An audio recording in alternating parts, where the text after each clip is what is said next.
Bonsoir chers compatriotes. Alors je me permets ce soir après la circulation et la sortie du projet définitif de la Constitution du Gabon, je me permets donc de vous faire cette lecture là des 173 articles. Donc voilà, donc préambule. Le peuple gabonais, conscient de sa responsabilité devant Dieu et ses ancêtres,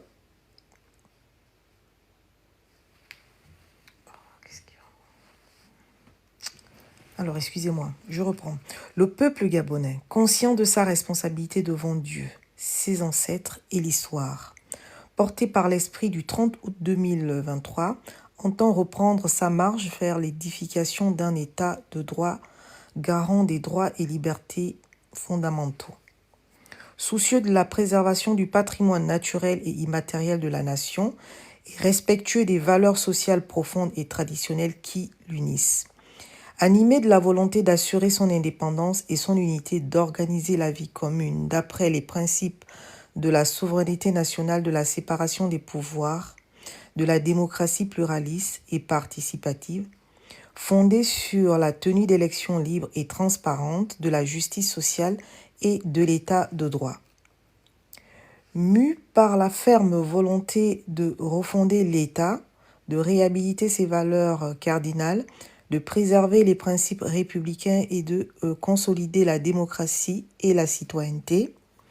Inspiré par l'engagement partagé de changement pour le vivre ensemble, le développement et le bien-être. Conscient que les choix destinés à répondre aux besoins du présent ne doivent pas compromettre la capacité des générations futures à satisfaire leurs propres besoins, proclame solennellement son attachement à sa terre, à ses valeurs sociales profondes et traditionnelles, à son patrimoine culturel, matériel et spirituel, et à ses langues nationales, au respect des libertés et des droits et des devoirs du citoyen.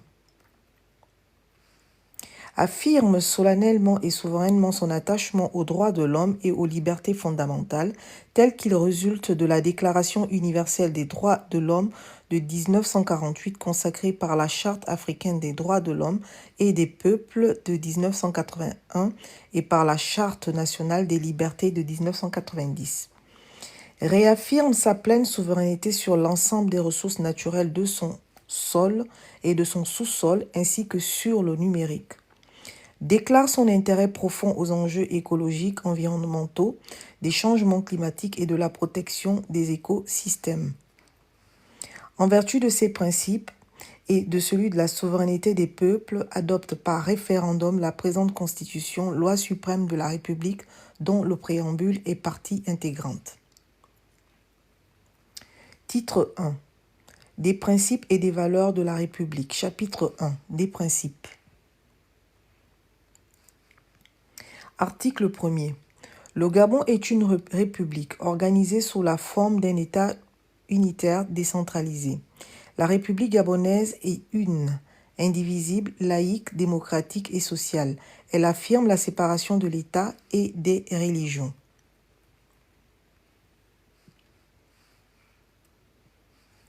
La République gabonaise assure l'égalité de tous. La République gabonaise assure l'égalité de tous les citoyens devant la loi, sans distinction d'origine, de race, d'ethnie, de sexe, d'opinion, de religion, de croyance et de rite. Tout acte de discrimination raciale, ethnique ou religieuse, de même que toute propagande régionaliste pouvant porter atteinte à l'unité nationale, à la sécurité intérieure ou extérieure de l'État ou à l'intégrité de la République sont punis par la loi. L'emblème national est le drapeau tricolore, vert, jaune, bleu, à 3 bandes horizontales d'égale dimension. L'hymne national est la concorde. La devise de la République est « Union, travail, justice ». Le sceau de la République est « Maternité allaitante ». Son principe est « Gouvernement du peuple, par le peuple et pour le peuple ». La République gabonaise adopte le français comme langue officielle de travail. En outre, elle œuvre pour la protection, la promotion et l'enseignement de ces langues nationales. La capitale de la République est Libreville. Elle ne peut être transférée en tout autre lieu qu'en vertu d'une loi référendaire. La fête nationale est célébrée le 17 août. Article 2. La fête de la Libération est célébrée le 30 août. Article 3. La souveraineté nationale appartient au peuple qui l'exerce directement par le référendum ou par l'élection selon le principe de la démocratie pluraliste et indirectement par les institutions constitutionnelles. Aucune section du peuple, aucun groupe, aucun individu ne peut s'attribuer l'exercice de la souveraineté nationale ni entraver le fonctionnement régulier des institutions de la République. Article 4. Le suffrage est universel, égal et secret. Il peut être direct ou indirect dans les conditions prévues par la Constitution ou par la loi. Article 5. La République gabonaise est organisée selon les principes de la souveraineté nationale, de la séparation des pouvoirs exécutifs, législatifs et judiciaires et de celui de l'État de droit. Article 6. Les partis politiques et les groupements de partis politiques légalement reconnus concourent à l'expression du suffrage selon les principes de la démocratie pluraliste et participative. Ils se forment et exercent librement leur activité dans les conditions déterminées par la loi. Ils contribuent à l'égal accès des femmes, des hommes, des jeunes et des personnes vivant avec un handicap aux mandats électoraux dans les conditions fixées par la loi. L'État concourt au financement des partis politiques selon les modalités fixées par la loi. L'État garantit le droit d'opposition démocratique dans les conditions fixées par la loi. Article 7. La société civile est une des composantes de l'expression de la démocratie pluraliste et participative. Elle contribue au développement démocratique, économique, social, culturel, environnemental et culturel. Article 8. Tout acte portant atteinte à la forme républicaine, à l'unité, à la laïcité de l'État, à la souveraineté, à l'indépendance et à l'intégrité des institutions est puni par la loi. Chapitre 2. Des valeurs. Article 9. La République gabonaise affirme les valeurs suivantes: le respect de la dignité humaine, le patriotisme, la loyauté et la probité, la justice, l'impartialité et la dignité, le travail, le mérite, le sens de la responsabilité et de la redevabilité, la discipline, le civisme et la citoyenneté, la fraternité, la tolérance et l'inclusion, la neutralité, la transparence et l'intégrité, le dialogue et l'esprit de consensus, la solidarité, l'équité, l'éthique, le partage, le pardon et la réconciliation. Le respect des bonnes mœurs. Titre 2. Des droits, des libertés et des devoirs. Chapitre 1. Des droits et des libertés fondamentaux. Article 10. La République gabonaise reconnaît et garantit les droits inviolables et imprescriptibles de l'homme qui lient obligatoirement les pouvoirs publics. Article 9.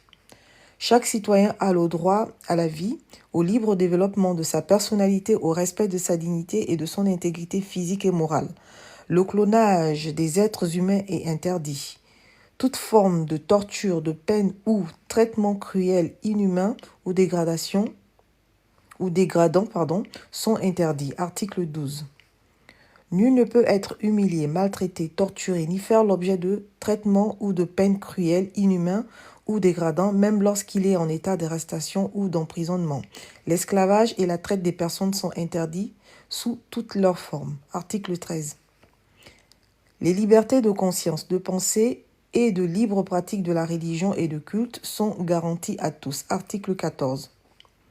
L'État garantit aux citoyens l'égal accès à l'information. Toute personne a le droit à la liberté d'opinion, d'expression, de communication et de presse. Elle exerce son droit à l'accès et à la diffusion de l'information, quel qu'en soit le support. L'accès aux documents administratifs est ouvert à tout citoyen. Tous les citoyens ont le droit de prendre connaissance des renseignements figurant dans les fichiers, les archives ou les registres informatiques les concernant, d'être informés des fins auxquelles ils sont destinés et d'exiger que ces données soient rectifiées ou mises à jour dans les conditions fixées par la loi. La loi encadre l'usage de l'informatique et des technologies de l'information et de la communication pour sauvegarder l'humanité, l'intimité personnelle et familiale des personnes ainsi que le plein exercice de leurs droits. Article 15. Tout citoyen gabonais est électeur et éligible dans les conditions fixées par la loi. Il doit pouvoir participer à la gestion des affaires publiques, soit directement, soit par l'intermédiaire des représentants élus. L'État garantit l'égal accès des femmes et des hommes aux mandats électoraux ainsi qu'aux responsabilités politiques et professionnelles. Article 16. Nul ne peut être arbitrairement détenu. Nul ne peut être gardé à vue ou placé sous mandat de dépôt s'il présente des garanties suffisantes de représentation sous réserve des nécessités de sécurité et de procédure. Tout prévenu est présumé innocent jusqu'à l'établissement de sa culpabilité à la suite d'un procès régulier offrant les garanties indispensables à sa défense. La détention préventive ne doit pas excéder le temps prévu par la loi. Les droits de la défense, dans le cadre de tout procès, sont garantis à tous. Article 17. Tout citoyen a le droit d'aller et venir librement à l'intérieur du territoire de la République gabonaise, d'en sortir et d'y revenir. Le droit de fixer librement son domicile et sa résidence en un lieu quelconque du territoire national et le droit de bénéficier de la protection de l'assistance de l'État s'il réside ou séjourne à l'étranger. Tout étranger qui se trouve régulièrement sur le territoire national jouit pour sa personne, sa famille et ses biens de la protection de la loi. Il est tenu de se conformer aux lois et règlements de la République.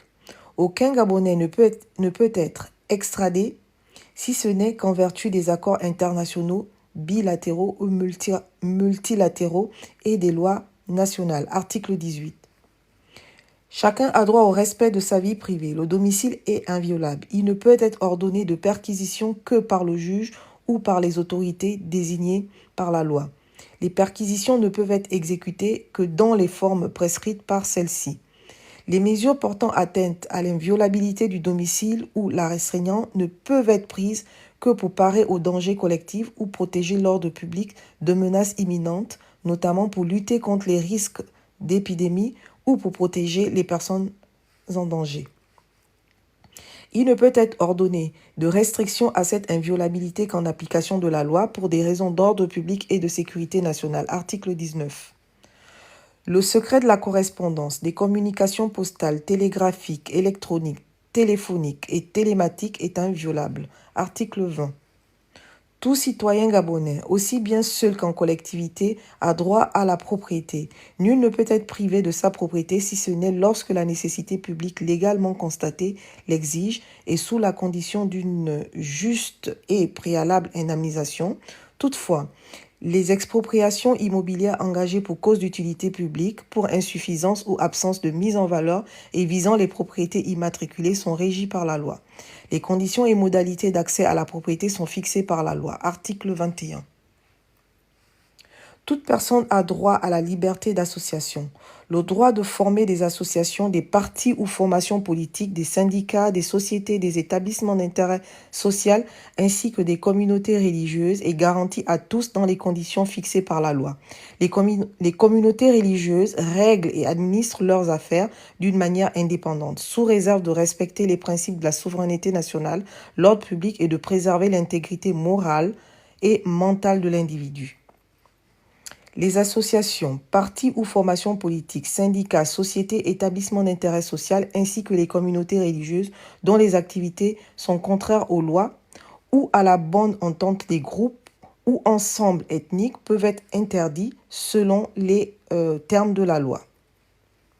Tout acte de discrimination raciale, ethnique ou religieuse, de même que toute propagande régionaliste pouvant porter atteinte à la sécurité intérieure ou extérieure de l'État, ou à l'intégrité de la République sont punis par la loi. Article 22.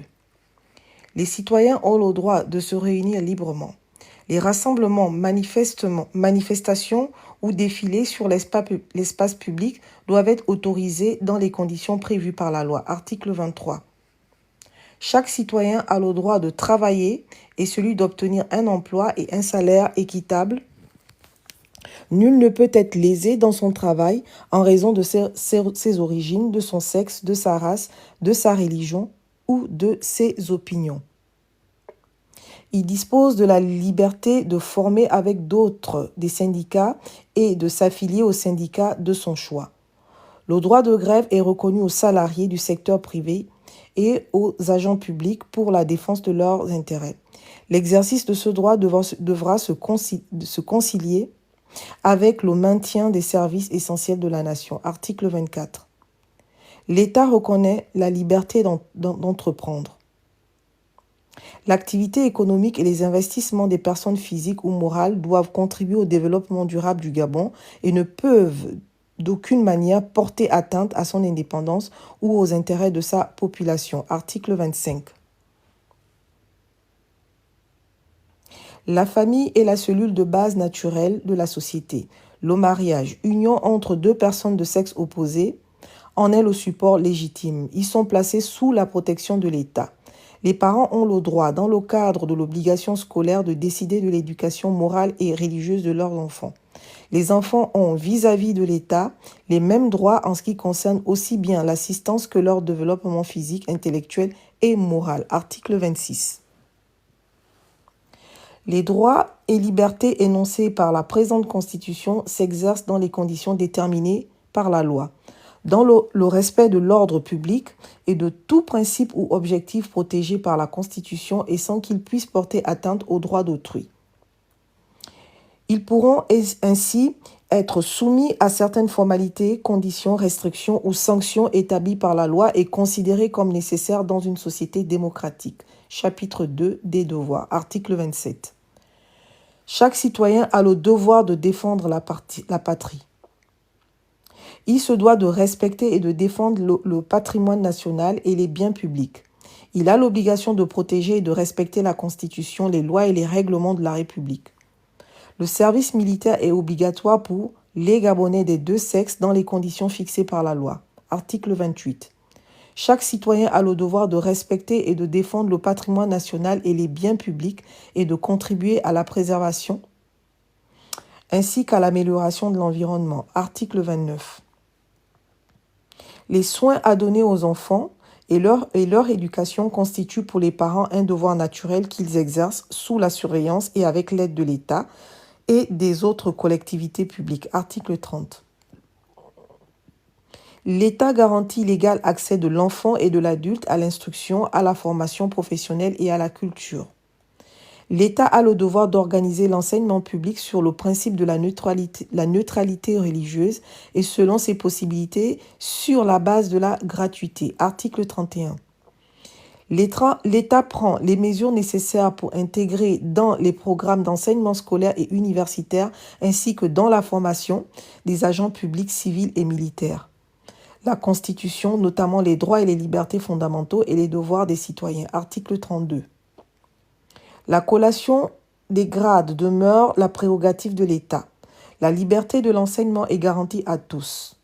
Toute personne peut ouvrir un établissement préscolaire, primaire, secondaire, supérieur ou une université dans les conditions fixées par la loi.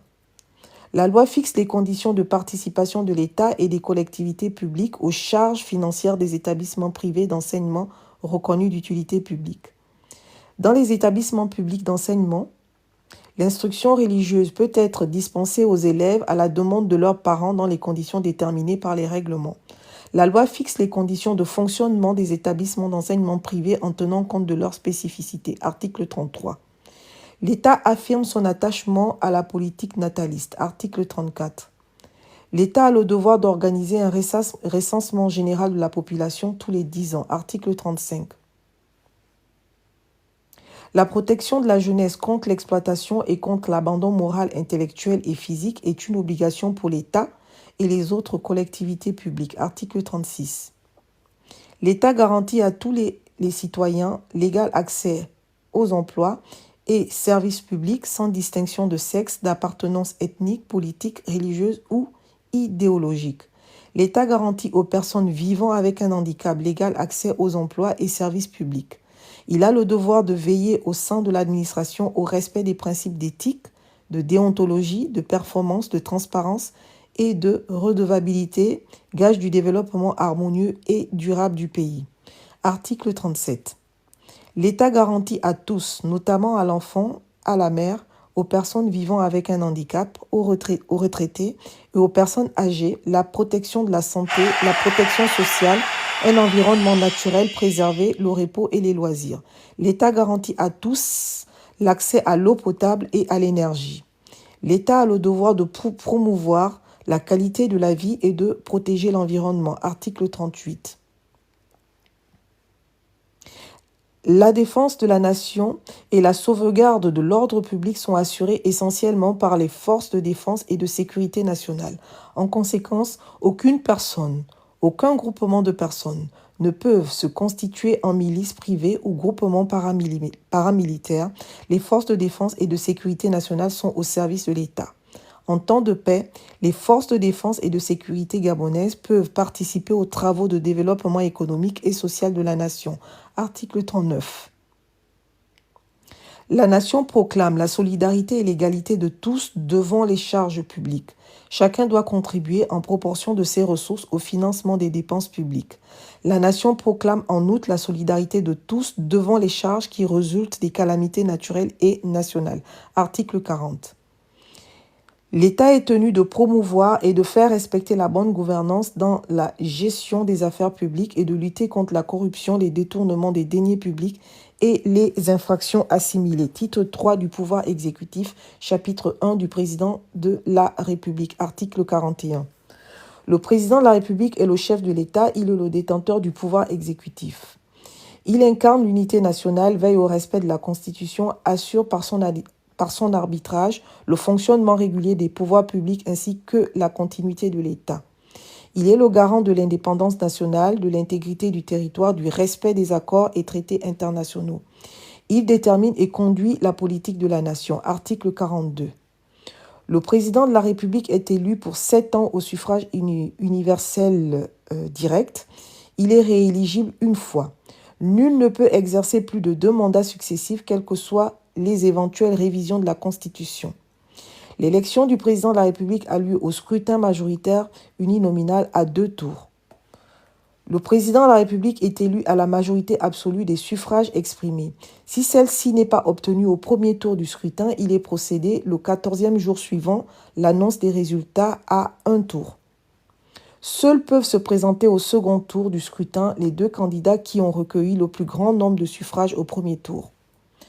En cas de désistement ou d'empêchement définitif de l'un des 2 candidats arrivés en tête au premier tour, celui-ci est remplacé par le candidat qui le suit dans l'ordre de classement des résultats du premier tour du scrutin.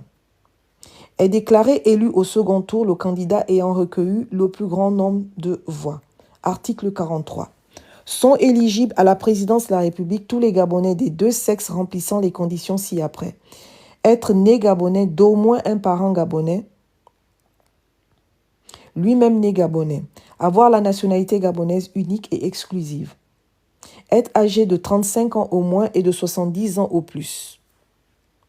Être marié à un Gabonais d'au moins un parent gabonais, lui-même né gabonais. Avoir résidé au Gabon pendant au moins 3 ans sans discontinuité avant l'élection présidentielle.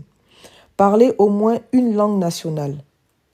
Jouir d'un état complet de bien-être physique et mental dûment constaté par un collège médical qui prête serment devant la Cour constitutionnelle. Ce collège médical est désigné par les bureaux des 2 chambres du Parlement.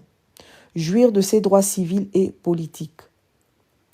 Tout Gabonais bénéficiant d'une autre nationalité peut se porter candidat sous réserve d'y avoir renoncé 3 ans avant l'élection. Le conjoint et les descendants d'un président de la République ne peuvent se porter candidat à sa succession. Si dans le mois précédant le premier tour du scrutin, la Cour constitutionnelle saisie dans les conditions prévues par la loi constate le décès ou l'empêchement d'un candidat, elle prononce le report de l'élection. La Cour constitutionnelle peut proroger les délais prévus conformément à l'article 44 ci-après, sans que le report de l'élection ne puisse excéder la date d'expiration du mandat du président en exercice. Les modalités d'application du présent article sont fixées par une loi organique. Article 44. Le mandat du président de la République débute le jour de sa prestation de serment qui a lieu dans les 8 jours ouvrés après la proclamation des résultats par la Cour constitutionnelle et prend fin à l'expiration de la 7e année suivant cette date. S'il n'y a pas de contentieux, la décision de la Cour constitutionnelle intervient au plus tard le 7e jour suivant l'annonce des résultats par l'autorité administrative compétente. S'il y a contentieux, la décision de la Cour constitutionnelle intervient dans un délai maximum de 15 jours à compter du 6e jour qui suit l'annonce des résultats. L'élection du président de la République a lieu 3 mois au plus avant l'expiration du mandat du président en exercice. Celui-ci ne peut écourter son mandat de quelque manière que ce soit pour en solliciter un autre. Si le président de la République en exercice se porte candidat, il ne peut, à partir de l'annonce officielle de sa candidature, et ce, jusqu'à l'élection, exercer son pouvoir de légiférer par ordonnance. En cas de nécessité, le Parlement est convoqué en session extraordinaire. En cas de décès ou d'empêchement définitif du président de la République en exercice non réélu, intervenant avant l'expiration du mandat de celui-ci, le président proclamé élu prête immédiatement serment. Si la décision de proclamation des résultats de la Cour constitutionnelle n'est pas intervenue, l'intérim est assuré conformément à l'article 46 ci-dessous. Le décès ou l'empêchement définitif du président élu ou réélu intervenant dans la période qui sépare la proclamation des résultats de l'expiration du mandat du président en exercice entraîne la reprise de l'ensemble des opérations électorales dans les conditions et délais prévus à l'article 43 ci-dessus. Dans ce cas, une fois la vacance constatée, les fonctions de président de la République sont assurées conformément aux dispositions de l'article 46 ci-dessous.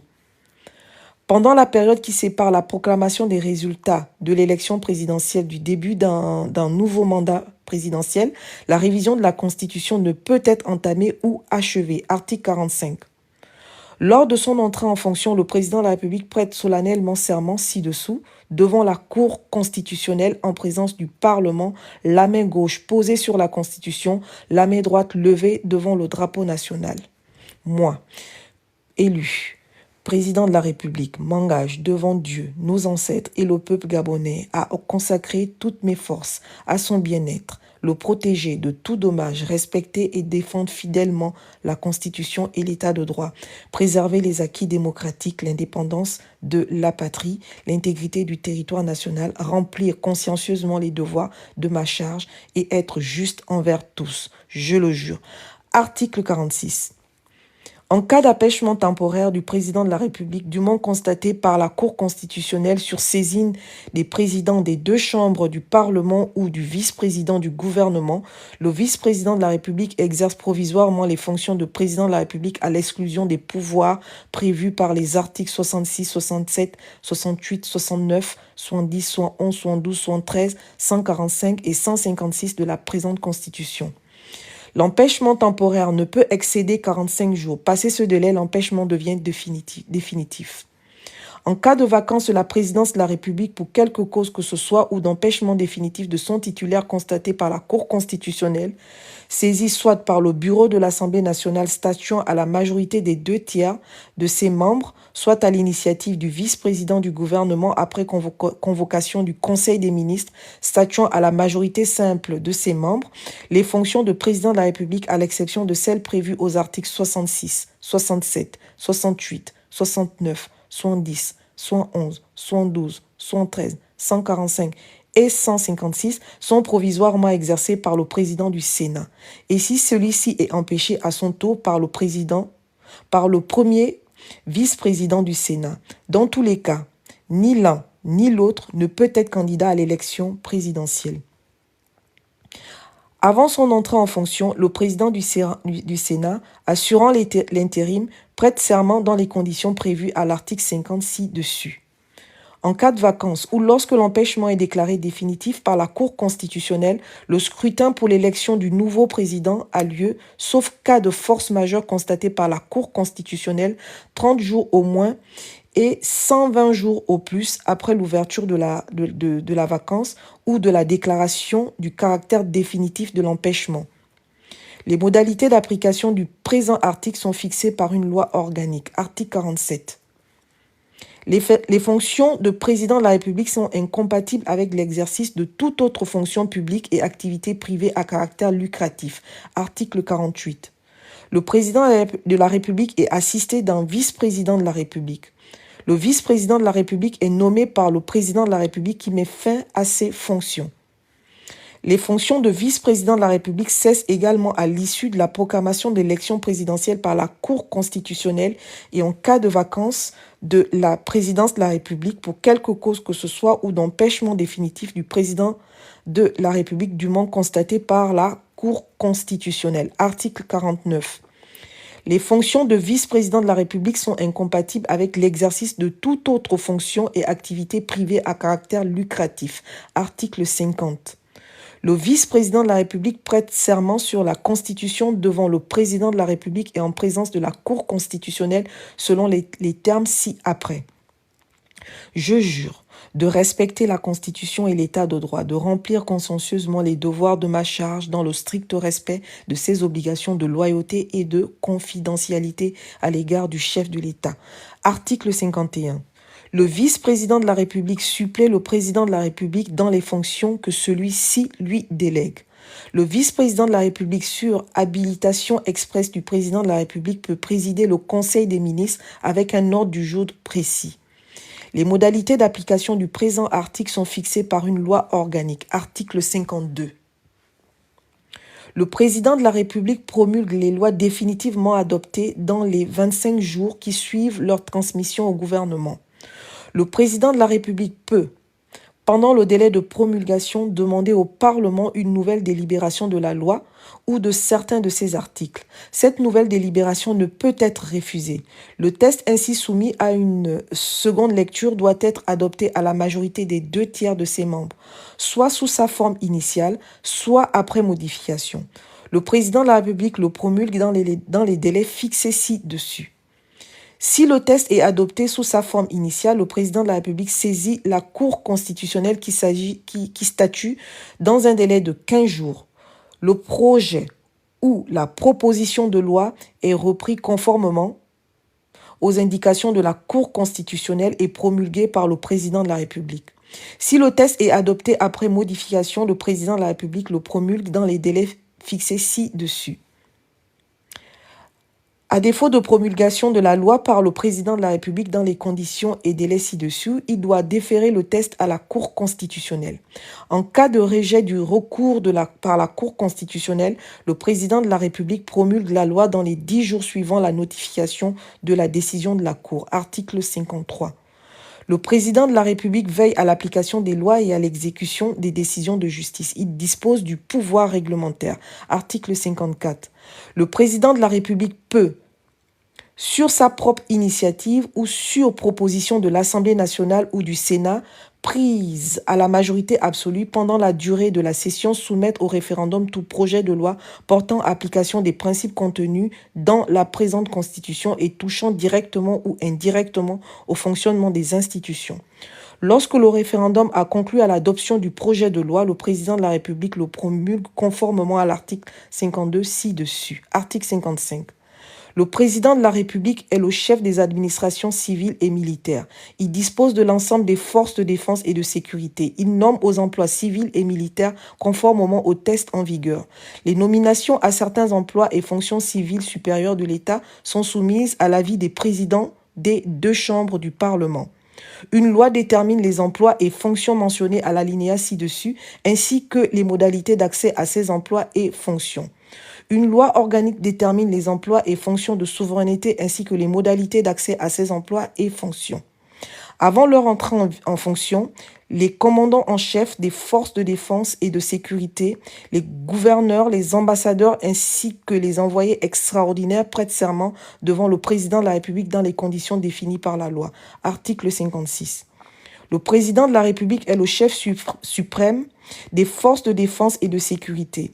À ce titre, les questions y relatives relèvent de son autorité directe. Le président de la République préside le Conseil supérieur de la défense nationale et de la sécurité publique et les comités de défense et de sécurité.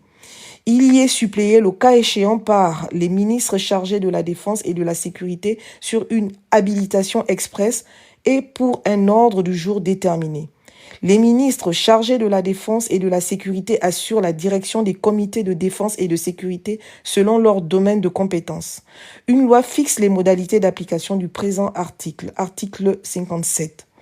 Le président de la République accrédite les ambassadeurs et les envoyés extraordinaires auprès des puissances étrangères et des organisations internationales. Les ambassadeurs et les envoyés extraordinaires étrangers sont accrédités auprès de lui. Article 58. Le président de la République a le droit de grâce. Article 59. Le président de la République communique avec chaque chambre du Parlement par des messages qu'il fait lire par le Parlement de chacune d'elles. À sa demande, il est entendu par les chambres du Parlement réunies en congrès. Ces communications ne donnent lieu à aucun débat. Hors session, chacune des chambres est convoquée spécialement à cet effet. Au cours de la première session de l'année, le président s'adresse au Parlement réuni en congrès sur l'état de la nation. Article 60. Le président de la République peut, lorsque les circonstances l'exigent, après consultation du Conseil des ministres et des bureaux de l'Assemblée nationale et du Sénat, proclamer par décret l'état d'urgence ou l'état de siège qui lui confère des pouvoirs spéciaux dans les conditions déterminées par la loi. La prorogation de l'état d'urgence ou de l'état de siège au-delà de 15 jours est autorisée par le Parlement. En cas de désaccord entre les deux chambres, la décision est prise par l'Assemblée nationale à la majorité absolue. Article 61.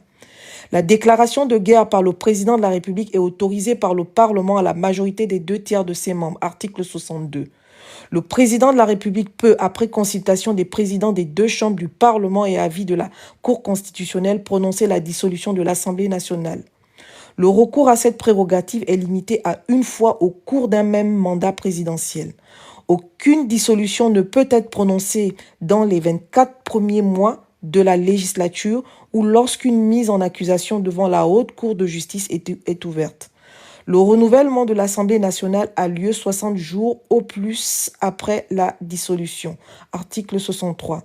Lorsque les institutions de la République, l'indépendance ou les intérêts supérieurs de la nation, l'intégrité du territoire ou l'exécution de ses engagements internationaux sont menacés d'une manière grave et immédiate et que le fonctionnement régulier des pouvoirs publics constitutionnel est interrompu, le président de la République prend les mesures exigées par ces circonstances après consultation officielle des présidents de l'Assemblée nationale et du Sénat ainsi que de la Cour constitutionnelle.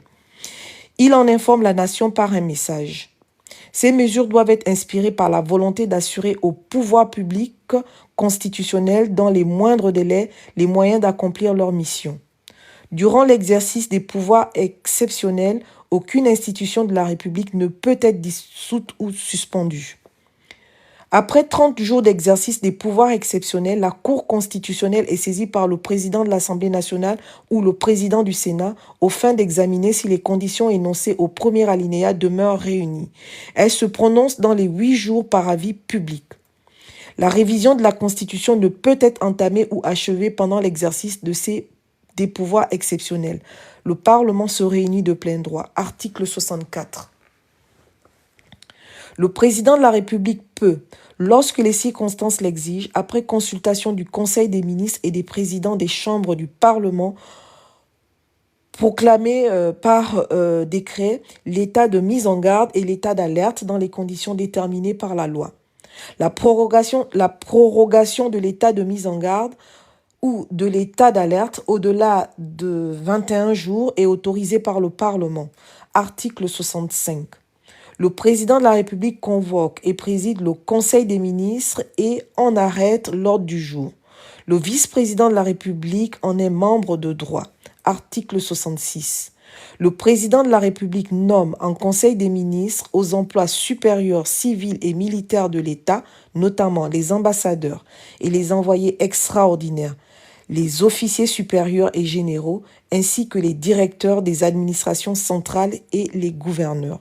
Une loi organique détermine les emplois aux fonctions autres que ceux mentionnés au premier alinéa pour lesquels s'exerce le pouvoir de nomination du président de la République, ainsi que ceux des emplois ou fonctions ouverts aux seuls citoyens gabonais dont au moins un des deux parents est gabonais de naissance. Article 67. Les actes du président de la République autres que ceux visés aux articles 52, 54, 58, 125 et 165 sont contresignés par les membres du gouvernement chargés de leur exécution. Article 68. La loi fixe les avantages et les garanties accordées au président de la République et aux anciens présidents de la République. Chapitre 2 du gouvernement. Article 69. Le président de la République est le chef du gouvernement. Il est assisté d'un vice-président du gouvernement qui assure la coordination de l'action gouvernementale. Il nomme les membres du gouvernement et détermine par décret leurs attributions. Il met fin aux fonctions des membres du gouvernement par décret. Ne peuvent être membres du gouvernement que les Gabonais des deux sexes nés de père ou de mère gabonais, âgés de 30 ans au moins et jouissant de leurs droits civils et politiques. Le gouvernement est responsable devant le président de la République dans les conditions prévues par la présente Constitution. Article 70. Les membres du gouvernement sont choisis au sein du Parlement et en dehors de celui-ci. Un membre du gouvernement est éligible à un mandat national ou à un mandat local. Article 71. Les membres du gouvernement sont pénalement responsables des crimes et délits commis dans l'exercice de leurs fonctions et à l'occasion de l'exercice de celles-ci. Les activités incompatibles avec les fonctions de membres du gouvernement, leur traitement, leurs avantages et leurs indemnités sont déterminés par la loi. Article 72. Avant leur entrée en fonction, les membres du gouvernement prêtent serment devant le président de la République en présence de la Cour constitutionnelle selon les termes ci-après. Je jure de respecter la Constitution et l'État de droit, de remplir consciencieusement les devoirs de ma charge dans le strict respect de ses obligations de loyauté à l'égard du chef de l'État et de garder religieusement, même après la cessation de mes fonctions, la confidentialité des dossiers et des informations dont j'aurai eu connaissance dans l'exercice de celles-ci. Article 73. Les fonctions de membres du gouvernement sont incompatibles avec l'exercice d'un mandat parlementaire. Article 74. Les fonctions de membres du gouvernement cessent à l'issue de la prestation de serment du président de la République. Le gouvernement assure l'expédition des affaires courantes jusqu'à la formation d'un nouveau gouvernement. Article 75. Les projets de loi, d'ordonnances et de décrets réglementaires sont délibérés en Conseil des ministres après avis consultatif du Conseil d'État. Titre 4 du pouvoir législatif. Chapitre 1 de la composition du pouvoir législatif et du statut des parlementaires. Article 76. Le pouvoir législatif est représenté par un parlement composé de deux chambres, l'Assemblée nationale et le Sénat. Les membres de l'Assemblée nationale portent le titre de député. Ils sont élus au suffrage universel direct pour une durée de 5 ans renouvelable. Les membres du Sénat portent le titre de sénateur. Ils sont élus au suffrage universel indirect. La durée du mandat des sénateurs est de 5 ans renouvelable. Le Sénat assure la représentation des collectivités locales. Les chambres du Parlement se renouvellent intégralement 1 mois au moins et 6 mois au plus avant l'expiration de la législature en cours. Ce renouvellement intervient dans la même année. Le mandat des députés et des sénateurs débute le jour de l'élection des membres des bureaux des deux chambres du Parlement et prend fin à l'expiration de la 5e année suivant la mise en place des bureaux. Il ne peut être procédé à aucun découpage des circonscriptions électorales dans l'année en cours ou précédant l'échéance normale du renouvellement de chacune des chambres. Les sièges des chambres du Parlement sont inviolables. Article 77.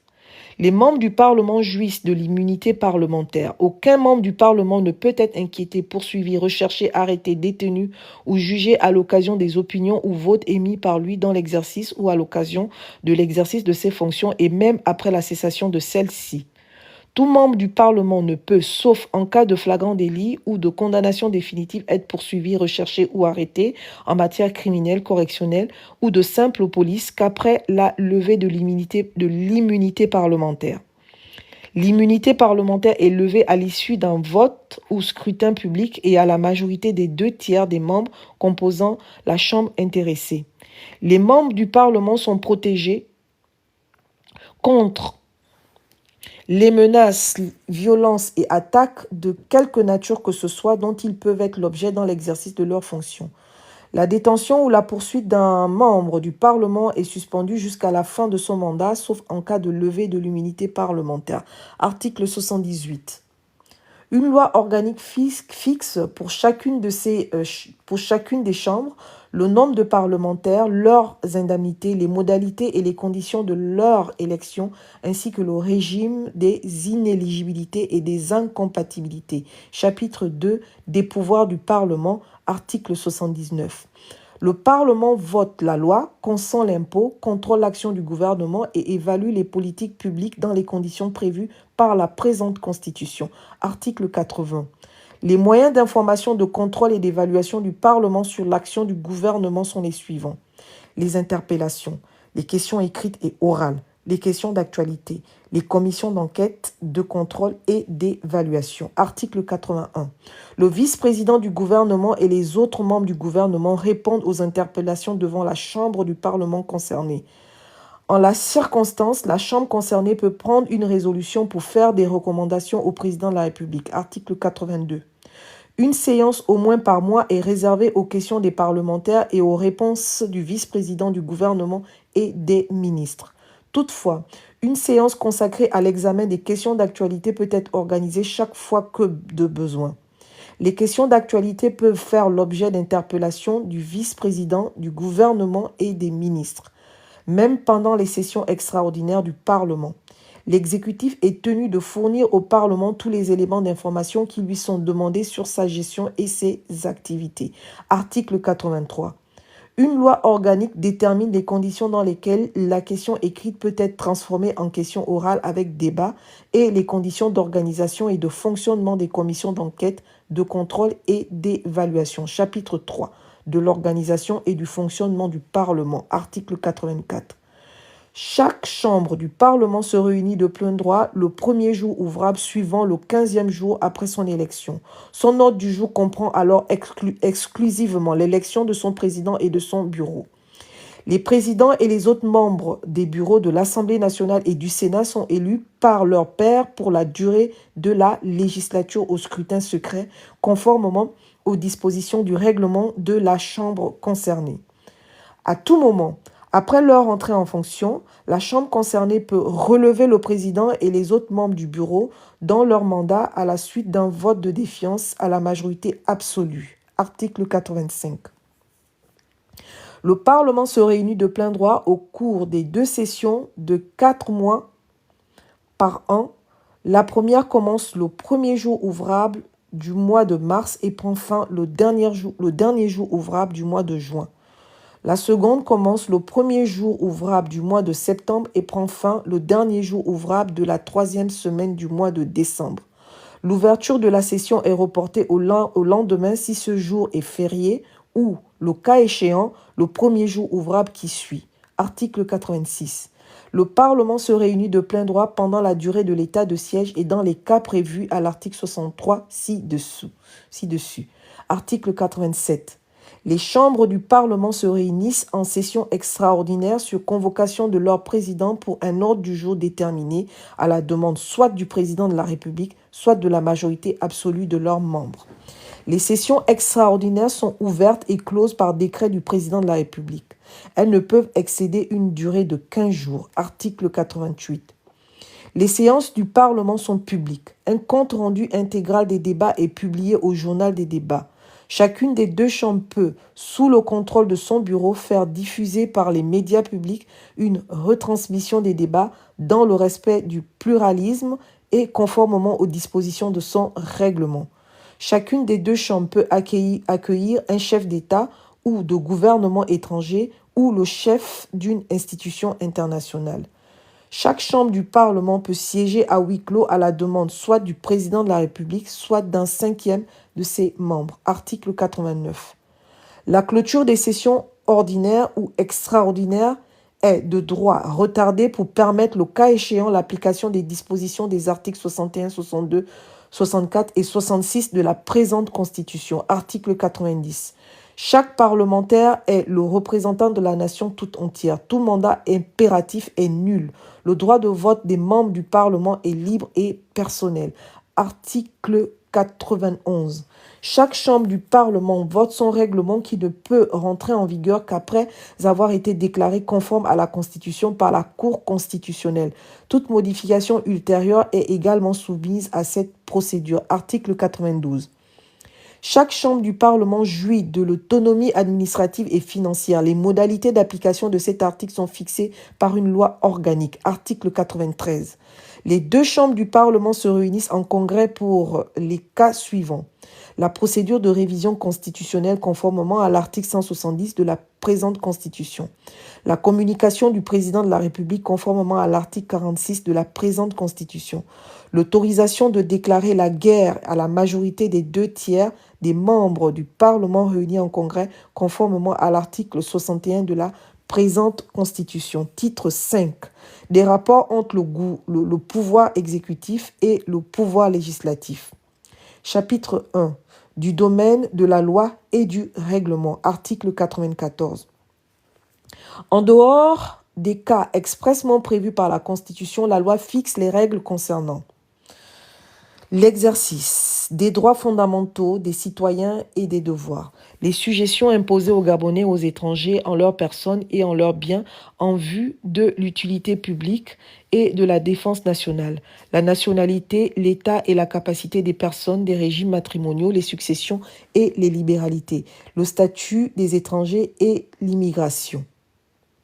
La procédure selon laquelle les traditions, les rites, les us et coutumes sont constatés, codifiés et mis en harmonie avec les principes fondamentaux de la Constitution.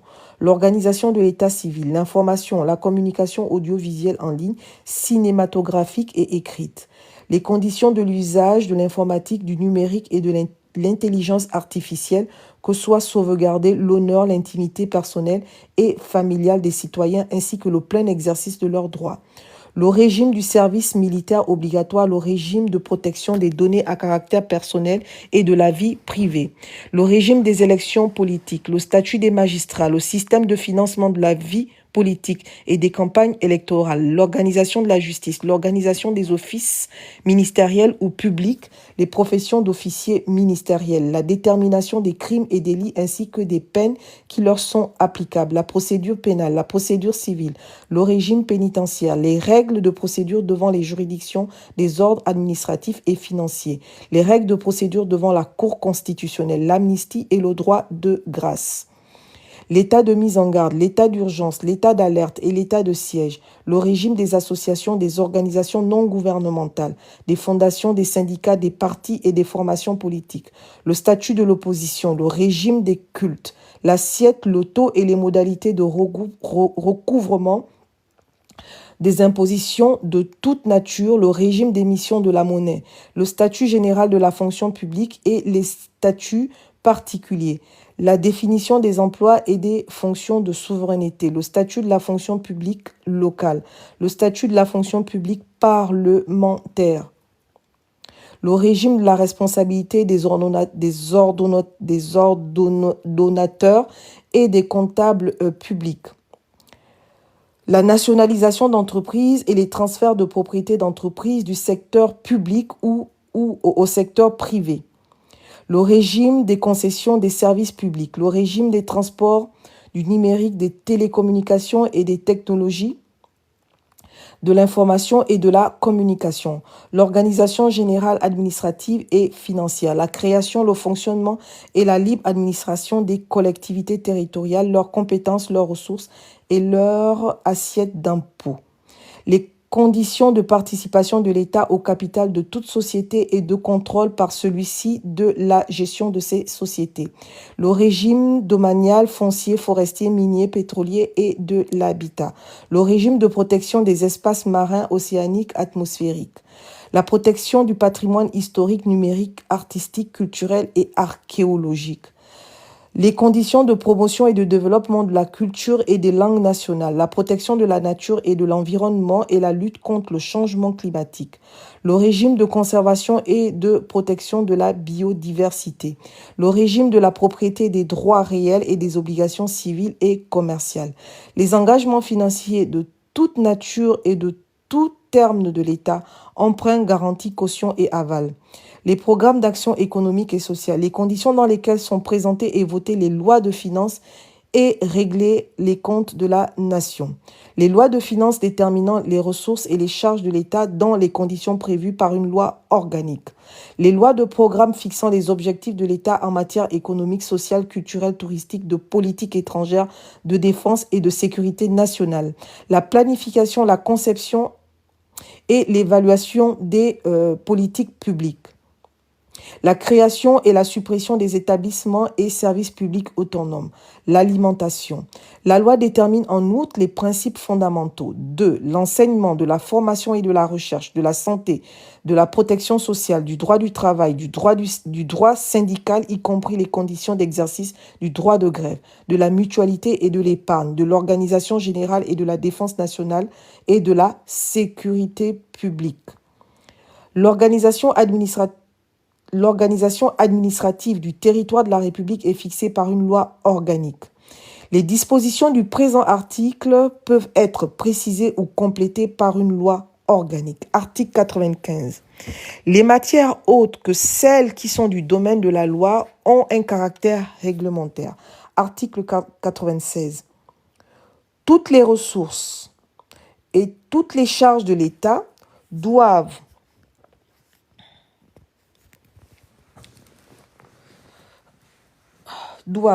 pour chaque exercice budgétaire, être évalués et inscrits dans le projet annuel de loi de finances déposé par le gouvernement à l'Assemblée nationale 15 jours au plus tard après l'ouverture de la deuxième session ordinaire. Si le projet de loi de finances n'est pas déposé après ce délai, l'Assemblée nationale interpelle le gouvernement quant au respect des prescriptions constitutionnelles. Il dispose d'un délai de 15 jours pour déposer le projet de loi de finances. Après le dépôt du projet de loi de finances, si l'Assemblée nationale ne s'est pas prononcée en première lecture dans un délai de 45 jours, le président de la République saisit le Sénat qui statue dans un délai de 20 jours. Il est ensuite procédé à son examen dans les conditions prévues à l'article 108 ci-après. Si au terme de la session budgétaire, le Parlement se sépare sans avoir voté le budget en équilibre, le président de la République est autorisé à reconduire provisoirement. Alors, je dois s'arrêter. Ok. Voilà, on va suivre. Alors, je reprends. Voilà. Alors, si au terme de la session budgétaire, le Parlement se sépare sans avoir voté le budget en équilibre, le président de la République est autorisé à reconduire provisoirement par ordonnance le budget de l'année précédente. À la demande du président de la République, le Parlement est convoqué dans les 15 jours pour une nouvelle délibération. Si au terme des 15 jours, le Parlement n'a pas voté le budget en équilibre, le président de l'Assemblée nationale renvoie le projet de loi de finances de l'année au président de la République. Celui-ci est établi définitivement par ordonnance spéciale. Les recettes nouvelles qui peuvent être créées s'il s'agit d'impôts directs et des contributions ou taxes assimilables sont mises en recouvrement pour compter du 1er janvier. Article 97. Le projet ou la proposition de loi organique n'est soumis à la délibération et au vote du Parlement qu'à l'expiration d'un délai de 15 jours après son dépôt. Ce délai est ramené à 8 jours si le gouvernement demande l'urgence.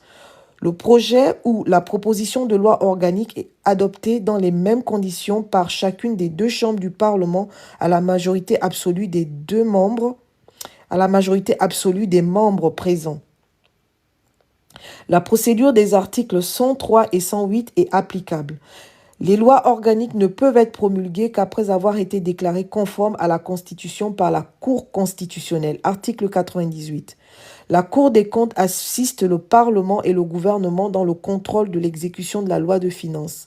Le projet de loi de règlement établi par le gouvernement accompagné du rapport sur l'exécution de la loi de finances et du rapport sur la certification du compte général de l'État produit par la Cour des comptes doit être déposé au Parlement au plus tard, au début de la seconde session ordinaire de la première année qui suit l'exercice d'exécution du budget concerné. Article 99. Le président de la République peut, en cas d'urgence pour l'exécution de son programme, demander au Parlement l'autorisation de prendre par ordonnance pendant l'intercession parlementaire les mesures qui sont normalement du domaine de la loi. Les ordonnances sont prises après avis consultatif du Conseil d'État et signées par le président de la République. Elles entrent en vigueur dès leur publication. Elles doivent être ratifiées par le Parlement au cours de sa prochaine session. Le Parlement a la possibilité de modifier les ordonnances par voie d'amendement. En l'absence d'une loi de ratification, les ordonnances sont frappées de caducité. Les ordonnances peuvent être modifiées par une autre ordonnance ou par une loi. Chapitre 2 de la procédure législative, article 100. L'initiative des lois appartient concurremment au gouvernement et au Parlement, article 101. Les projets de loi sont déposés sur le bureau de l'une des deux chambres du Parlement après avis consultatif du Conseil d'État. Par délégation du président de la République, le vice-président du gouvernement ou tout autre membre du gouvernement est chargé d'en exposer les motifs et de soutenir la discussion devant les chambres du Parlement. Les projets de loi de finances et les projets de révision de la Constitution sont déposés en premier lieu à l'Assemblée nationale. Les projets de loi afférents aux collectivités locales sont présentés en premier lieu devant le Sénat. Toute proposition de loi transmise au gouvernement par le Parlement qui n'a pas fait l'objet d'un examen dans un délai de 60 jours est d'office mise en délibération au sein du Parlement. Article 102. L'ordre du jour du Parlement comporte la discussion des projets de loi déposés par le gouvernement et des propositions de loi. Le gouvernement est informé de l'ordre du jour des travaux des chambres et de leurs commissions. Le gouvernement dispose du droit d'accès et de parole aux chambres du Parlement et à leurs commissions. Les ministres sont entendus à l'initiative des instances parlementaires ou à leur demande. Article 103. Les membres du Parlement ont le droit d'amendement.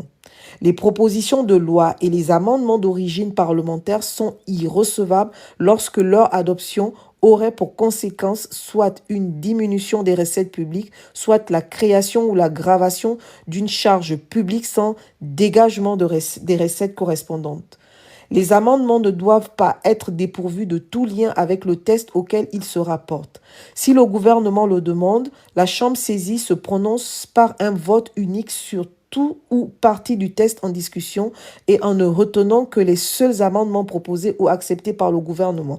Article 104. S'il apparaît au cours de la procédure législative qu'un texte ou un amendement n'est pas du domaine de la loi au sens de l'article 96 susvisé, ou dépasse les limites de l'habilitation législative accordée au gouvernement en vertu de l'article 101, le gouvernement peut soulever l'irrecevabilité ainsi que le président de la Chambre intéressée à la demande du cinquième de ses membres.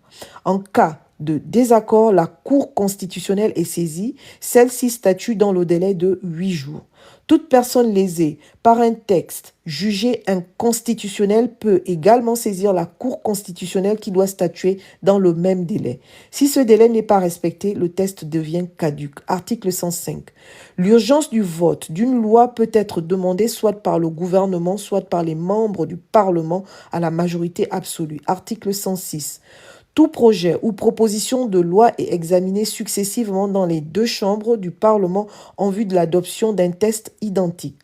Lorsque par suite d'un désaccord entre les deux chambres, un projet ou une proposition de loi n'a pu être adopté après une seule lecture par chacune des chambres, les présidents du Sénat et de l'Assemblée nationale convoquent la réunion d'une commission mixte paritaire des deux chambres chargée de proposer un texte sur les dispositions demeurant en discussion.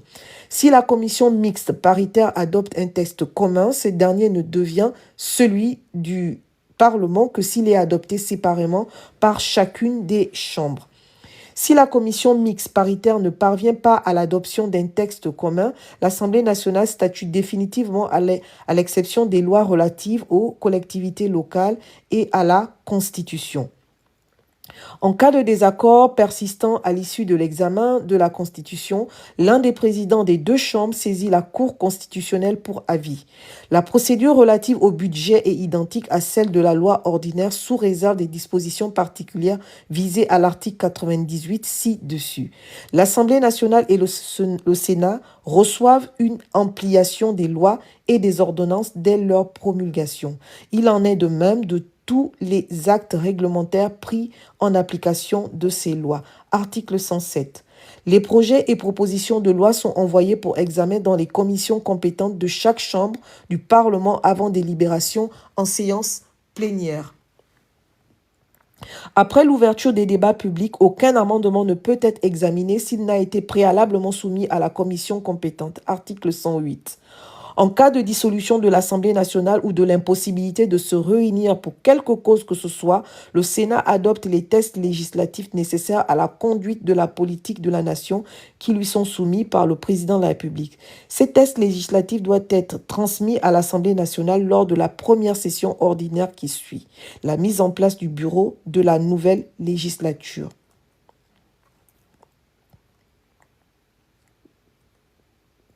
Alors,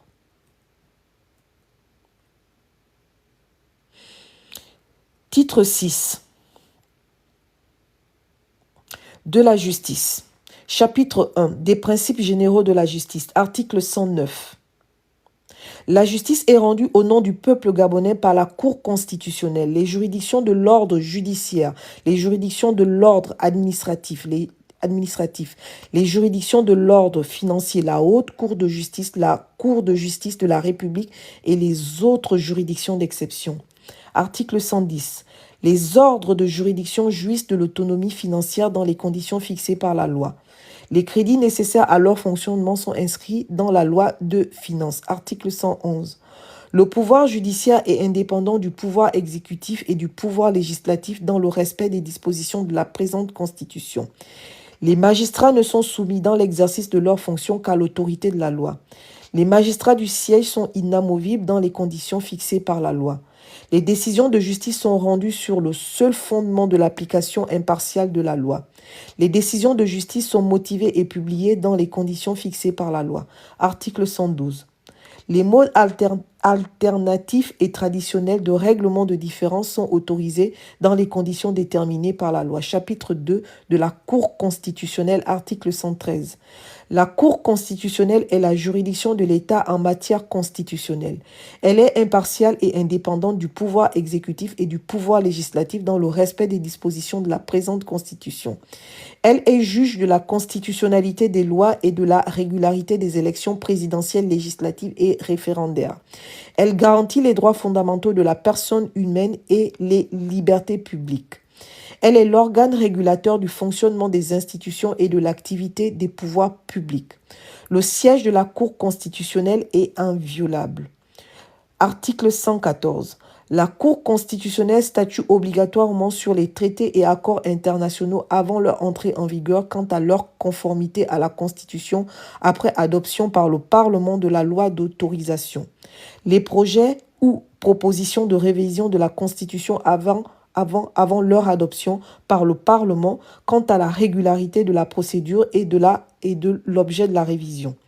La constitutionnalité des lois organiques avant leur promulgation.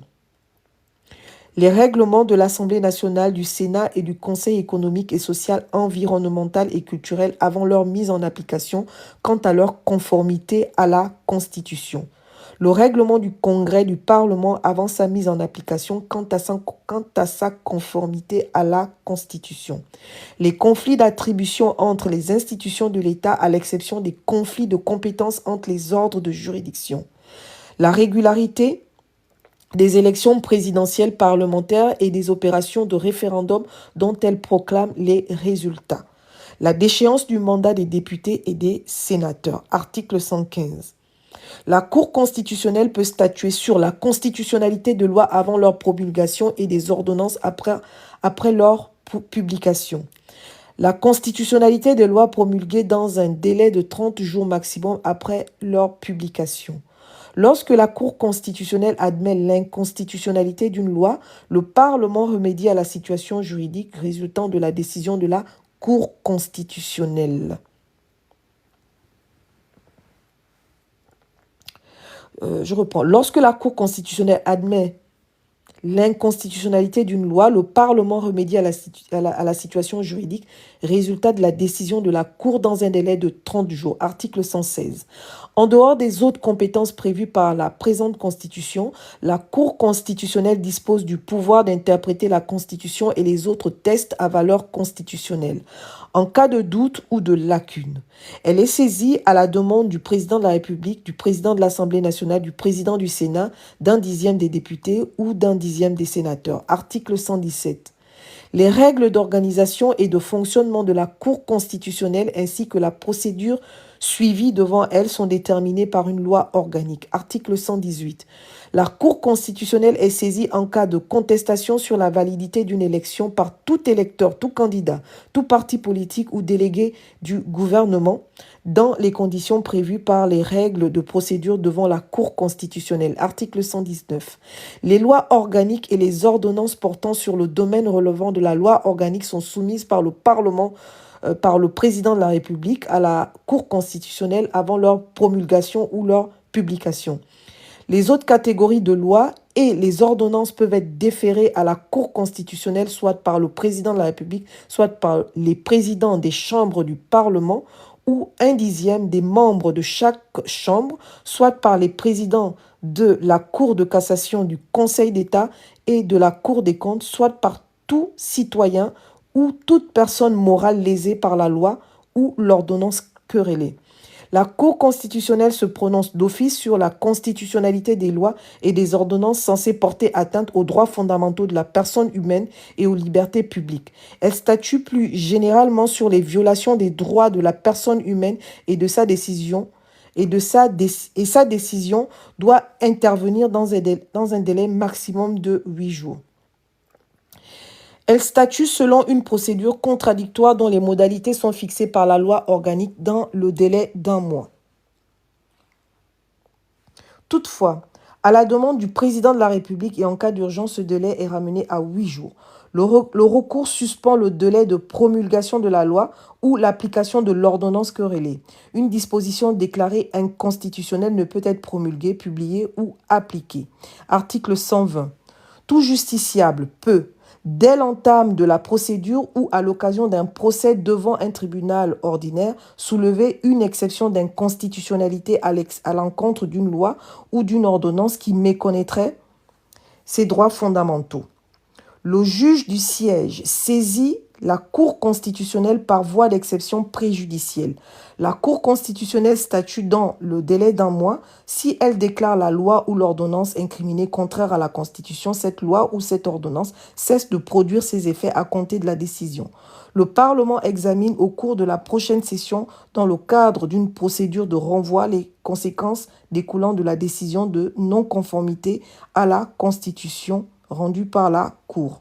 Lorsque la Cour constitutionnelle admet l'inconstitutionnalité d'une ordonnance, le président de la République remédie à la situation juridique résultant de la décision de la Cour dans un délai d'1 mois. Article 121. Les engagements internationaux prévus aux articles 165 et 166 ci-après doivent être déférés avant leur ratification à la Cour constitutionnelle, soit par le président de la République, soit par le président de l'Assemblée nationale ou un dixième des députés, soit par le président du Sénat ou un dixième des sénateurs. La Cour constitutionnelle vérifie dans un délai d'1 mois si ces engagements comportent une clause contraire à la Constitution. Toutefois, à la demande du président de la République, s'il y a urgence, ce délai est ramené à 8 jours. Dans l'affirmative, ces engagements ne peuvent être ratifiés que dans les conditions fixées à l'article 165 ci-dessous. Article 122. Les décisions de la Cour constitutionnelle ne sont susceptibles d'aucun recours. Elles s'imposent au pouvoir public, à toutes les autorités administratives et juridictionnelles et à toutes les personnes physiques et morales. Article 123. La Cour constitutionnelle comprend 9 membres nommés et des membres de droit. Les membres de la Cour constitutionnelle portent le titre de juge constitutionnel. La durée du mandat des membres nommés est de 8 ans, renouvelable aux 2 tiers. Toutefois, aucun juge constitutionnel ne peut faire plus de 2 mandats. Les 9 membres de la Cour constitutionnelle sont désignés comme suit. 3 par le président de la République, 2 par le président de l'Assemblée nationale, 2 par le président du Sénat, 2 par le Conseil supérieur de la magistrature. Les juges constitutionnels sont choisis à titre principal parmi les magistrats de grade hors hiérarchie, les avocats et les professeurs de droit âgés de 50 ans au moins et ayant au moins 15 ans d'expérience, ainsi que les personnalités qualifiées qui ont honoré le service de la nation ou qui sont reconnues pour leurs compétences et leur expertise avérée en matière juridique ou administrative. Le président de la Cour constitutionnelle est élu par ses pairs pour la durée du mandat parmi les magistrats membres de la Cour. En cas d'empêchement temporaire, l'intérim du président est assuré par le doyen des juges constitutionnels. En cas de décès ou de démission d'un membre, le nouveau membre nommé par l'autorité de nomination concernée achève le mandat commencé. Les anciens présidents de la République sont membres de droit de la Cour constitutionnelle, sauf renonciation explicite ou condamnation définitive à la perte des droits civils et politiques. Les juges constitutionnels ne sont soumis dans l'exercice de leurs fonctions qu'à l'autorité de la loi. Article 124. Les fonctions de membres de la Cour constitutionnelle sont incompatibles avec toute autre fonction publique et avec toute activité professionnelle privée, sous réserve des exceptions prévues par la loi organique. Aucun membre de la Cour constitutionnelle ne peut être inquiété, poursuivi, recherché, détenu ou jugé à l'occasion des opinions ou votes émis par lui dans l'exercice de ses fonctions et même après la cessation de celles-ci. Toute mesure de poursuite, d'arrestation ou de détention des membres de la Cour constitutionnelle ne peut intervenir qu'après avis conforme de la Cour statuant à la majorité des 4/5 des autres membres, sauf en cas de crime ou délit flagrant ou de condamnation définitive. Les membres de la Cour constitutionnelle sont protégés contre les menaces, outrages, violences dont ils peuvent être l'objet dans l'exercice ou à l'occasion de l'exercice de leurs fonctions. Les membres de la Cour constitutionnelle prêtent serment au cours d'une cérémonie solennelle présidée par le président de la République devant le Parlement, la Cour de cassation, le Conseil d'État et la Cour des comptes réunis. Ils prêtent le serment suivant, je pense que c'est la fatigue. Ils prêtent le serment suivant, la main gauche posée sur la Constitution et la main droite nue levée devant le drapeau national. Je jure de remplir consciencieusement les devoirs de ma charge dans le strict respect de ses obligations de neutralité, impartialité et de réserve et de me conduire en digne juge constitutionnel. Article 125. La Cour constitutionnelle adresse chaque année un rapport d'activité au président de la République et au président des chambres du Parlement. Elle peut, à cette occasion, appeler l'attention des pouvoirs publics sur la portée de ses décisions en matière législative et faire toute suggestion qu'elle juge utile à la consolidation de l'état de droit. Article 126. La Cour constitutionnelle jouit de l'autonomie de gestion financière. Les crédits nécessaires à son fonctionnement sont inscrits dans la loi de finances. Chapitre 3. Des principes d'organisation du pouvoir judiciaire. Article 127. Le pouvoir judiciaire comprend les ordres judiciaires, administratifs et financiers. L'ordre judiciaire comprend la Cour de cassation, la Cour d'appel judiciaire et les tribunaux. L'ordre administratif comprend le Conseil d'État, les cours d'appel administratifs et les tribunaux administratifs. L'ordre financier comprend la Cour des comptes et les chambres provinciales des comptes. Une loi organique fixe l'organisation de la justice. Article 128. Le Conseil supérieur de la magistrature veille à la bonne administration de la justice et statue de ce fait sur les nominations, les affectations, les avancements et la discipline des magistrats. Le Conseil supérieur de la magistrature est présidé par le président de la République. La vice-présidence est assurée de façon rotative par les présidents de la Cour de cassation, du Conseil d'État et de la Cour des comptes. Le ministre chargé de la justice assiste le président de la République. Le ministre chargé du budget assiste au Conseil supérieur de la magistrature avec voix consultative. Le Parlement est représenté par 3 députés et 2 sénateurs désignés par le président de chaque chambre avec voix consultative.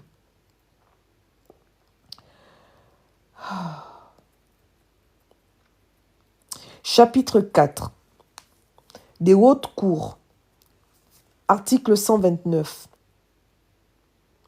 La Cour de cassation est la plus haute juridiction de l'État en matière civile, commerciale, sociale, pénale et des requêtes. Elle est divisée en chambres civiles, commerciales, sociales, pénales et des requêtes. Chaque chambre délibère séparément selon son chef de compétence. La Cour de cassation peut siéger toutes chambres réunies dans les conditions prévues par la loi. Les arrêts de la Cour de cassation sont revêtus de l'autorité absolue de la chose jugée.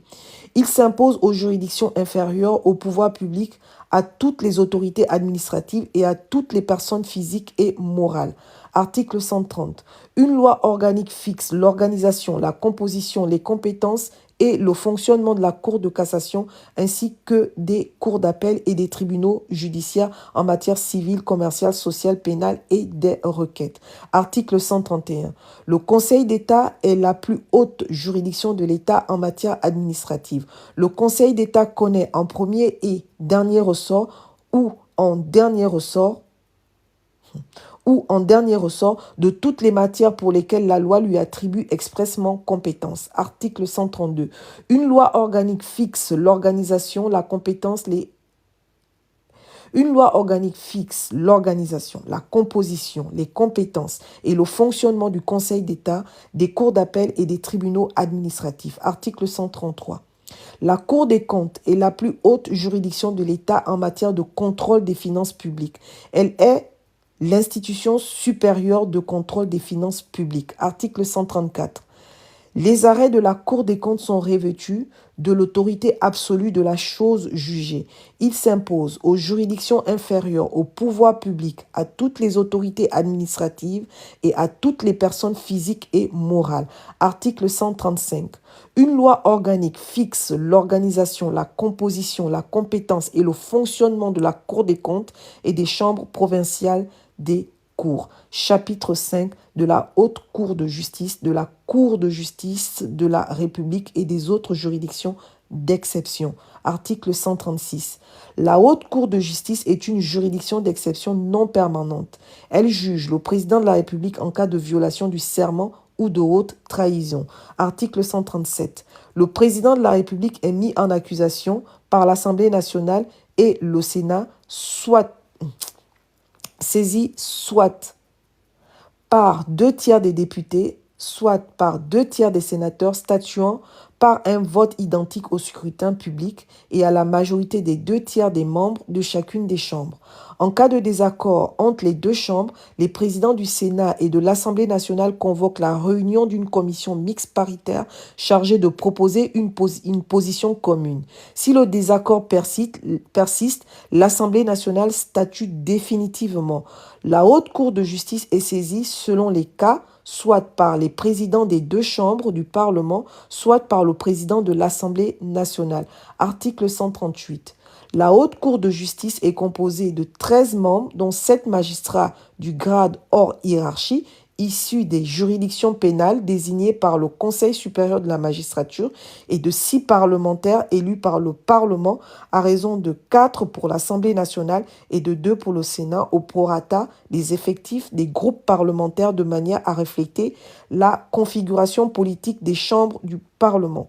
Le président et le vice-président de la Haute Cour de justice sont élus parmi les magistrats visés à l'alinéa 1er par l'ensemble des membres de cette institution. Article 139. La Haute Cour de justice est liée à l'exception du jugement. Je reprends. La Haute Cour de justice est liée, à l'exception du jugement du président de la République et de la violation du serment, par la définition des crimes et délits, ainsi que par la détermination des peines telles qu'elles résultent des lois pénales en vigueur au moment où les faits ont été commis. Article 140.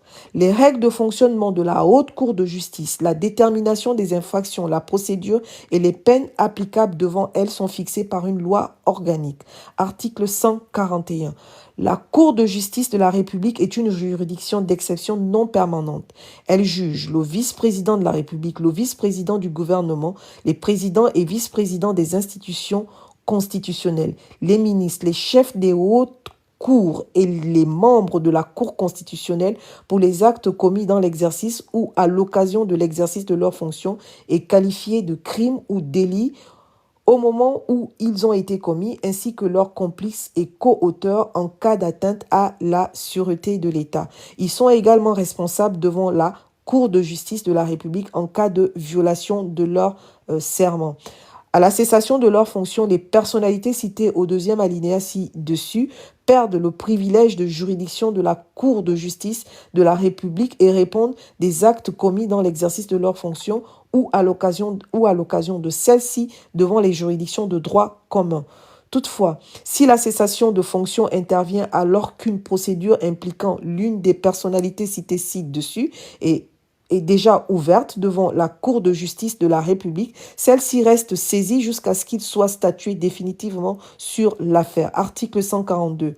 La Cour de justice de la République comprend 13 juges, dont 7 magistrats du grade hors hiérarchie, issus des juridictions pénales désignées par le Conseil supérieur de la magistrature et 6 membres élus par le Parlement à raison de 3 par l'Assemblée nationale et 3 par le Sénat au prorata des effectifs des groupes parlementaires. Le président et le vice-président de la Cour de justice de la République sont élus parmi les magistrats visés à l'alinéa ci-dessus par l'ensemble des membres de cette juridiction. La Cour de justice de la République est saisie soit par le président de la République, soit par le président de l'Assemblée nationale, soit par le président du Sénat, soit par le procureur général près la Cour de cassation agissant d'office ou sur saisine de toute personne lésée par un crime ou un délit commis dans l'exercice de ses fonctions par l'une des personnalités citées à l'article 144 ci-dessus. Article 143.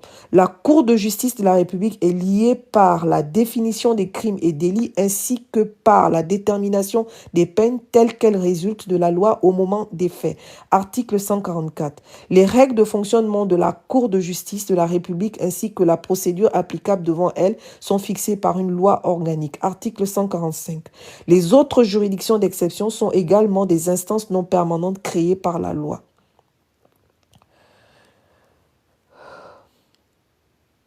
Titre 7. Du Conseil économique, social, environnemental et culturel.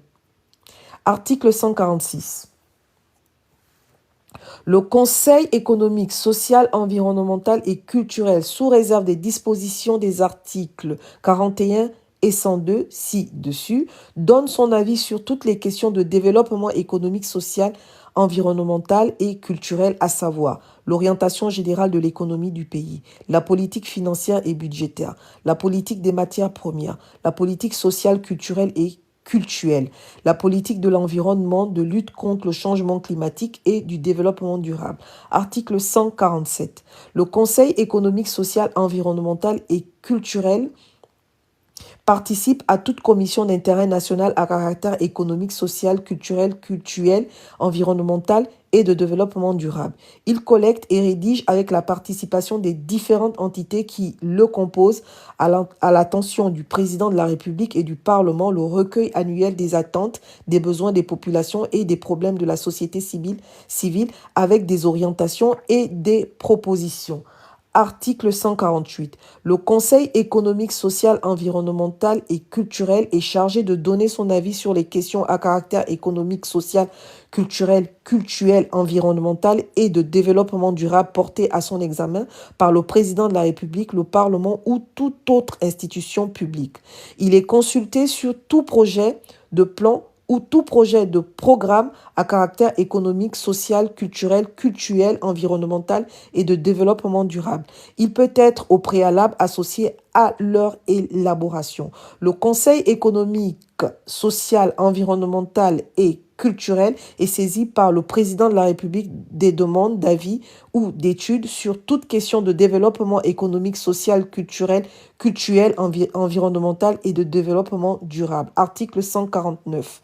Le Conseil économique, social, environnemental et culturel peut également procéder de sa propre initiative à l'analyse de tout problème de développement économique, social, culturel, environnemental et de développement durable. Il soumet ses conclusions au président de la République, au président des chambres du Parlement. Le président de la République et le Parlement, quand ils sont saisis, donnent suite aux avis et rapports formulés par le Conseil économique, social, environnemental et culturel dans un délai maximum de 3 mois pour le président de la République et avant la fin de la session en cours pour le Parlement. Article 150. Le Conseil économique, social, environnemental et culturel peut désigner l'un de ses membres à la demande du président de la République ou des présidents des chambres du Parlement pour exposer devant ces institutions l'avis du Conseil sur les projets ou propositions de loi qui lui ont été soumis. Le Conseil économique, social, environnemental et culturel reçoit une ampliation des lois, ordonnances et décrets sur lesquels il a été consulté dès leur promulgation. Il suit l'exécution des décisions du président de la République relatives à l'organisation économique, sociale, culturelle, environnementale et de développement durable. Article 151. Le Conseil économique, social, environnemental et culturel se réunit chaque année de plein droit en 2 sessions ordinaires de 21 jours chacune. La première session s'ouvre le 3e mardi de février et la seconde le 1er mardi de septembre. L'ouverture de chaque session est reportée au lendemain si le jour prévu est non ouvrable. Le Conseil économique, social, environnemental et culturel peut être convoqué en session extraordinaire par son président pour une durée de 10 jours au plus. Les séances du Conseil économique, social, environnemental et culturel sont publiques. Article 152. Sont membres du Conseil économique, social, environnemental et culturel pour un mandat de 5 ans renouvelable, les cadres supérieurs de l'État nommés par décret, les organisations de la société civile dans les domaines économiques, social, environnemental et culturel nommés par décret du président de la République, les représentants des collectivités locales, des organisations non gouvernementales, ONG entre parenthèses, les organisations de défense de droits communs et les organisations de la société civile désignées par leur pairs. Les représentants des syndicats autonomes, des confédérations syndicales, des associations, des acteurs culturels, des groupements socio-professionnels les plus représentatifs élus par leur groupement d'origine après quitus des autorités compétentes et des représentants des confessions religieuses et des cultes. Les représentants des artisans désignés par leur pairs, les représentants des Gabonais établis à l'étranger désignés par les institutions représentatives reconnues par l'État, les représentants des populations autochtones désignés par leur pairs. En cas de décès, de démission d'un membre ou de perte de qualité de son secteur d'origine, le suppléant du membre concerné achève le mandat commencé. Article 153. Le Conseil économique, social, environnemental et culturel est désigné par un bureau qui comprend un président, 2 vice-présidents, 2 questeurs et 3 secrétaires. Le président du Conseil économique, social, environnemental et culturel, le premier questeur et le premier secrétaire du bureau sont nommés par décret du président de la République parmi les cadres supérieurs de l'État. Les 2 vice-présidents et les autres membres du bureau sont nommés par décret du président de la République sur proposition des représentants des organisations autres que l'État. Les membres du bureau du Conseil sont nommés pour toute la durée du mandat. Aucun membre du Conseil économique, social, environnemental et culturel ne peut être poursuivi, recherché ou jugé pour des opinions émises par lui lors des sessions du Conseil. Article 154. L'organisation interne, les règles de fonctionnement et de désignation des membres du Conseil économique, social, environnemental et culturel sont fixées par une loi organique. Titre 8 des collectivités territoriales. L'article 155. L'État assure la gouvernance des collectivités locales par une politique de décentralisation efficace et efficiente, garante d'un développement local équitable, démocratique et inclusif. Article 156. Les collectivités locales sont des personnes morales de droit public créées par la loi qui exercent leur activité sur le territoire national, notamment les communes et les départements.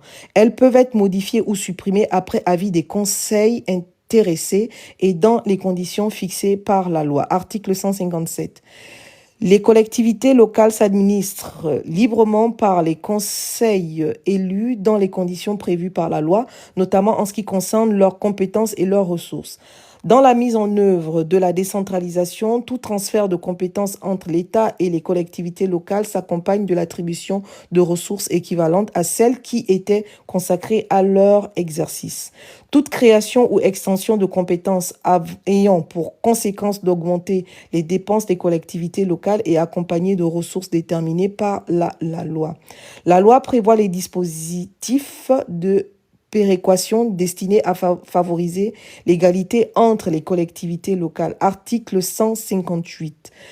Les collectivités locales ont vocation à prendre des décisions pour l'ensemble des compétences qui peuvent le mieux être mises en œuvre à leur échelon. Article 159. Pour le développement des collectivités locales, l'État met à leur disposition une dotation spéciale annuelle inscrite dans la loi de finances. Article 160. Des consultations locales portant sur des problèmes spécifiques ne relevant pas du domaine de la loi peuvent être organisées à l'initiative soit des conseils élus, soit des citoyens intéressés dans les conditions fixées par la loi. Les conflits de compétences entre les collectivités locales d'une part ou entre une collectivité locale et l'État d'autre part sont portés devant les juridictions administratives à la diligence des autorités responsables ou du représentant de l'État. Le représentant de l'État veille au respect des intérêts nationaux et des lois et assure le contrôle de tutelle. Une loi organique précise les modalités d'application du présent titre. Titre 9. Des traités et des accords internationaux. Article 162. Le président de la République négocie et ratifie les traités et accords internationaux après le vote d'une loi d'autorisation par le Parlement et la vérification de leur constitutionnalité par la Cour constitutionnelle. Il dénonce les traités et accords internationaux. Toute négociation tendant à la conclusion d'un accord international est soumise à l'autorisation du président de la République. Les présidents des chambres du Parlement et le président de la Cour constitutionnelle sont informés de toute négociation tendant à la conclusion d'un accord international non soumis à ratification. Article 163. Ne peuvent être approuvés et ratifiés qu'en vertu d'une loi. Les traités de paix, les traités de commerce, les traités de coopération judiciaire, les traités relatifs à l'organisation internationale, les traités relatifs à la défense, les traités relatifs à la protection de l'environnement et à la gestion des ressources naturelles, les traités relatifs à l'intégration régionale et sous-régionale, les traités relatifs au numérique, au transport, aux technologies de l'information et de la communication, les traités engageant les finances de l'État, les traités modifiant les dispositions de nature législative, les traités relatifs à l'état des personnes.